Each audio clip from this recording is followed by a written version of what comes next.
বন্ধুরা, আমাদের চ্যানেলে আপনাদের আবার সবাইকে স্বাগত। তো বন্ধুরা, আজকে আমরা যে নিউজটি সম্পর্কে আপনাদেরকে জানাবো সেটা হচ্ছে আজকেরকার আইপিএল ম্যাচ। হ্যাঁ, আজকে সন্ধ্যায় যে আইপিএল ম্যাচটি হয়েছিল তার ফলাফল এবং তার যে টোটাল যে ঘটনা, যে নাটকীয়তা ঘটেছে সেটাই নিয়ে আজ আমরা আলোচনা করব। হ্যাঁ, এক ঐতিহাসিক যা ক্রিকেট জগতে দেখা যায় না বা বিরল তেমনই ঘটনা ঘটেছে আরসিবি এবং দিল্লি ক্যাপিটালের মাঝখানে। তো আপনাদের সামনে সেটাই তুলে ধরার চেষ্টা করব। তো বন্ধুরা, আইপিএল মঞ্চের নাটকীয়তা নতুন কিছু নয়, তা আমরা সবাই জানি, কিন্তু এই ম্যাচই যেন সব কিছুকে নতুন করে সংজ্ঞা দিল। মাত্র দুদিন আগে যে পিচে 265, হ্যাঁ আগের ম্যাচে 265 রান তাড়া করেছিল, সেই রানের বিশাল লক্ষ্যে অনায়াসে তাড়া করা হয়েছিল এবং একই মাঠে হঠাৎ করে যেন প্রকৃতি আর ক্রিকেট একসঙ্গে মিলে সম্পূর্ণ খেলাটা পাল্টে দিল। তো কেমন খেলাটা পাল্টে দিল? ব্যাটসম্যানদের অনাগ্রসী জায়গা করে নিল বোলাররা।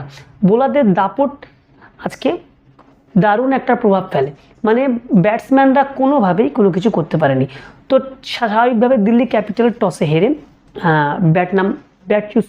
ব্যাটে নেমে পড়ে এবং সেখানে প্রথম থেকেই দিল্লি ক্যাপিটাল বোঝা যাচ্ছিল যে কিছু একটা অস্বাভাবিক ঘটতে চলেছে।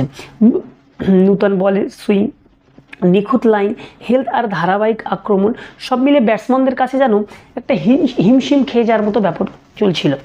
মাত্র 4 ওভারের মধ্যে স্কোরবোর্ড ছিল 8 রানে 6 উইকেট, একটি সংখ্যা যা টি-20 ইতিহাসে বিরল এবং অবিশ্বাস্য।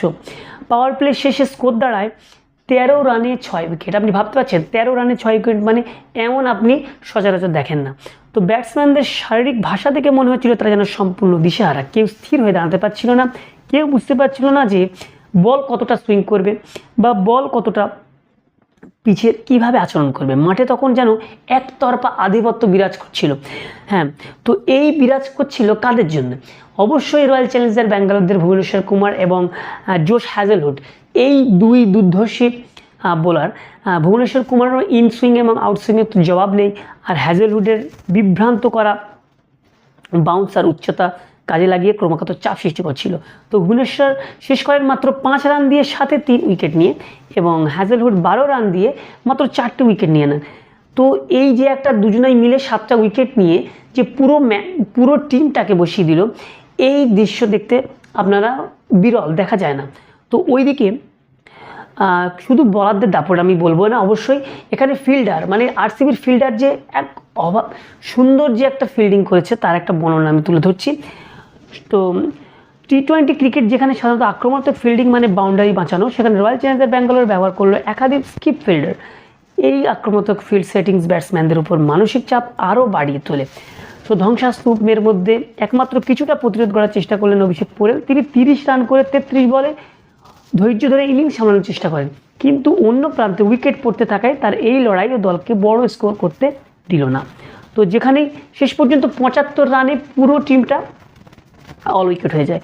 তো রান তাড়া করার এইবার পরবর্তী খেলা রয়্যাল চ্যালেঞ্জার্স ব্যাঙ্গালোর তারা অবশ্যই চেষ্টা করছে যে কম বল খেলে কিভাবে রানটাকে তুলে দেওয়া যায়। তো সেই উদ্দেশ্যে দেবদূত পাটিকল প্রথমেই নেমে 34 রান করে দলটাকে কিছুটা এগিয়ে দিল রান করে এবং সঙ্গে সঙ্গে তারপরেই হাল ধরলো আমাদের বিরাট কোহলি। তো বিরাট কোহলি মাঠে নামতেই একটা চারিদিকে একটা আওয়াজ যে বিরাট বিরাট যেমন একটা হয়, তো সেই দর্শকের সেই ভরসা রেখে বাউন্ডারি মেরে বিরাট শেষ করলো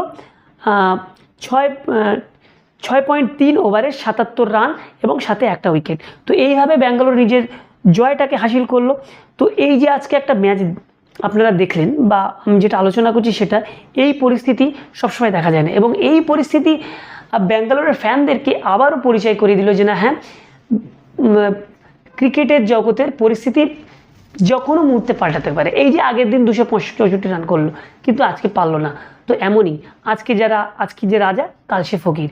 তো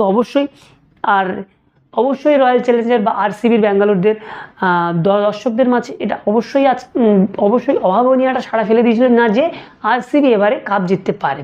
তো বন্ধুরা, হ্যাজেলউড এবং ভুবনেশ্বর কুমার তো অবশ্যই ভালো খেলেছেন এবং পরবর্তীতে আরও কারা খেলবেন সে বিষয়ে আপনাদেরকে জানাবো বিভিন্ন নিউজের মাধ্যমে।